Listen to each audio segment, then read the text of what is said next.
Position নে, army attack করছে।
আমরা আসলে একটা প্ল্যান করছিলাম স্যার, আর সেই প্ল্যান অনুযায়ী আমরা ভাবছিলাম যে আপনারা কোনোভাবেই 3 ঘন্টার আগে বাই রোডে পৌঁছাতে পারবেন না, আর সেই টাইমের মধ্যে ওসমান মালটা রিসিভ করে ফেলবে।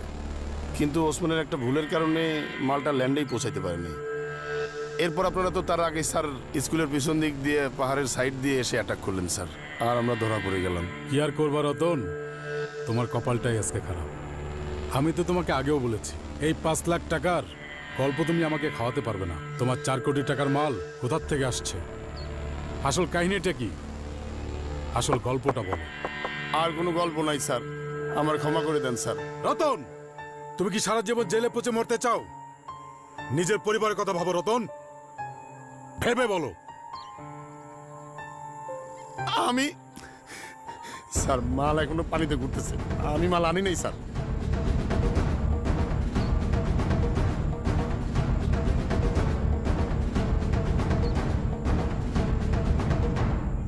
আসসালামু আলাইকুম স্যার। ইয়েস তুর্য।